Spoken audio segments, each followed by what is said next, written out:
शीर्षक 3 भाई बहनों की जबरदस्त टीम।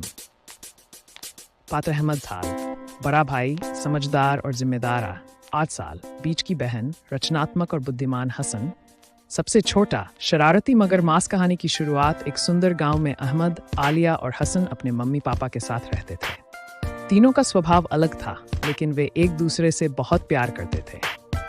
एक दिन मम्मी ने कहा, बच्चों, कल से बारिश का मौसम शुरू होने वाला है, हमें कुछ सावधानियां बरतनी होंगी। ये सुनकर अहमद ने कहा, मम्मी, मैं पीने के साफ पानी का इंतजाम कर लेता हूँ। आलिया बोली, मैं खिड़कियों और दरवाजों के किनारों पर प्लास्टिक लगा देती हूँ ताकि पानी अंदर ना आए। हसन ने शरारत से कहा, और मैं पानी में छप छप करूँगा। सभी हंसने लगे, मगर अहमद ने समझाया, हसन, ज्यादा पानी भर जाने से फिसल हो सकती है, हमें सतर्क रहना चाहिए। मुश्किल वक्त और भाई बहनों की टीम वर्क। अगले दिन तेज बारिश शुरू हो गई। गांव में पानी भरने लगा और कुछ घरों में पानी अंदर आने लगा।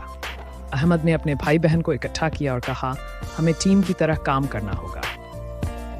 अहमद ने छत से पानी निकलने का रास्ता बनाया। आलिया ने घर के अंदर गीले हिस्सों पर कपड़े रख दिए ताकि कोई फिसले नहीं। हसन ने खिलौनों और जरूरी सामान को ऊंची जगह पर रख दिया ताकि भीग न जाए। इनाम और सीख। जब बारिश रुक गई तो मम्मी पापा ने तीनों को शाबाशी दी, तुमने मिलकर बहुत अच्छा काम किया, हमेशा ऐसे ही एक दूसरे का साथ देना। हसन खुशी से बोला, अब मैं समझ गया कि टीम वर्क बहुत जरूरी होता है। आलिया बोली, और जिम्मेदारी से काम करने से हम मजबूत बनते हैं। अहमद मुस्कुराकर बोला, और सबसे बड़ी बात, भाई बहन हमेशा एक दूसरे का सहारा होते हैं। निष्कर्ष, ये कहानी हमें सिखाती है कि भाई बहनों को हमेशा एक दूसरे की मदद करनी चाहिए, खासकर मुश्किल समय। मिलकर काम करने से हर परेशानी हल हो जाती है।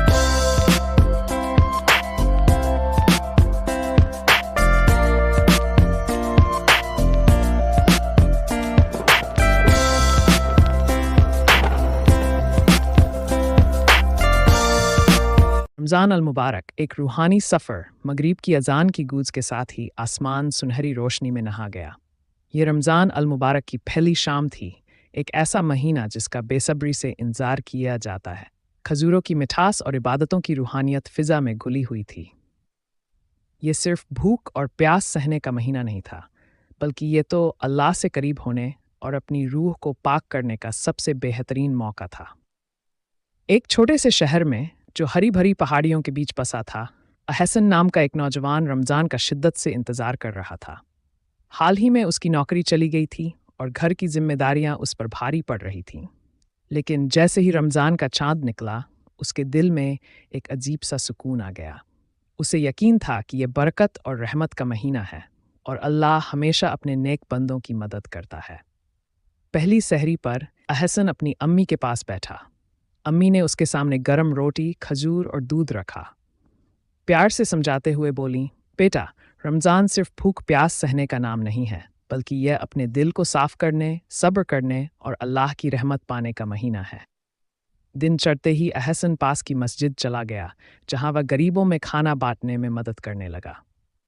उसके पास खुद के लिए ज़्यादा कुछ नहीं था, मगर दूसरों की मदद करके उसे एक अलग तरह की खुशी महसूस हो रही थी। रोज शाम होते ही जब इफ्तार का वक्त करीब आता, मस्जिद लोगों से भर जाती। खजूर और पानी से रोज़ा खोलने के बाद सब लोग मिलकर नमाज पढ़ते। रमज़ान की रातें जगमगाने लगीं। हर जुबान पर कुरान की तिलावत थी, हर दिल अल्लाह की इबादत में लीन था। एक रात जब अहसन घर पहुंचा, तो दरवाजे के नीचे एक लिफाफा पड़ा मिला। कांपते हाथों से उसे खोला तो अंदर नौकरी का ऑफर था। उसकी आंखें भर आईं। यह रमज़ान की बरकत थी, जिसमें हर नेक दुआ कबूल होती है। लैलतुल कद्र की मुक़द्दस रात, अहसन ने सजदे में गिरकर अल्लाह का शुक्र अदा किया। वह अब समझ चुका था कि रमज़ान सिर्फ एक इबादत नहीं, बल्कि एक सफ़र है, सब्र, दुआ और ईमान का सफ़र, जब अल्लाह अपने बंदों के लिए अपनी रहमतों के दरवाजे खोल देता है। जब ईद उल फित्र का दिन आया तो शहर में खुशी की लहर दौड़ गई।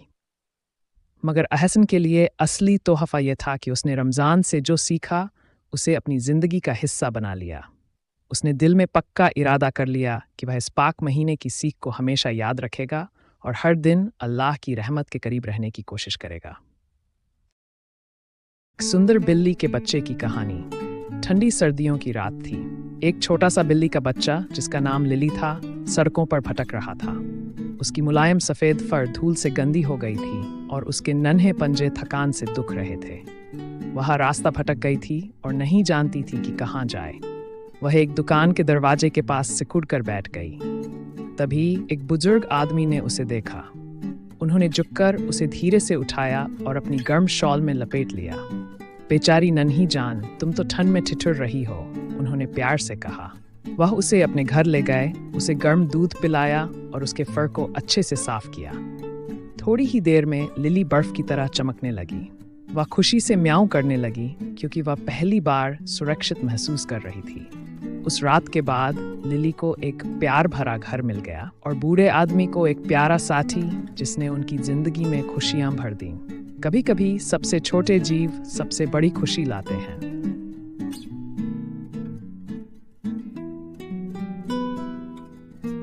निन्हास्तार हरात का अंधेरा हर तरफ फैल चुका था। आसमान पर बेशुमार चमकते हुए सितारे जगमगा रहे थे। उन सितारों में एक इन्हासा सितारा भी था जो दूसरों के मुकाबले में कुछ हम चमक रहा था। वह बतादास था क्योंकि वह चाहता था कि वह भी दूसरे सितारों की तरह खूब चमके, मगर उसकी रोशनी कम थी।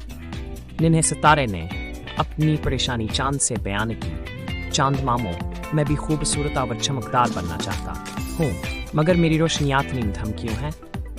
चांद मुस्कुराकर बोला, प्यारे सितारे, रोशनी सिर्फ बाहर से नहीं आती बल्कि दिल की अच्छाई से भी बढ़ती है।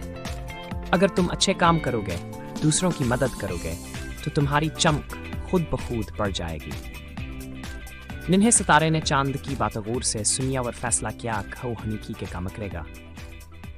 वह रात भर जमीन को देखता रहता और जब भी कोई मुसाफिर रास्ता भटक जाता तो वह अपनी पूरी ताकत से चमकता ताकि वो सही रास्ता दिख सके। आस्ता आस्ता इसकी चमक बढ़ने लगी। दूसरे सितारे हैरान होकर देखने लगे कि वो हस्तारा जो पे मधम था अब कितनी रोशनी बखेरा है। चांद मुस्कुराकर बोला, देखा, नीकी करने वाले हमेशा चमकते हैं।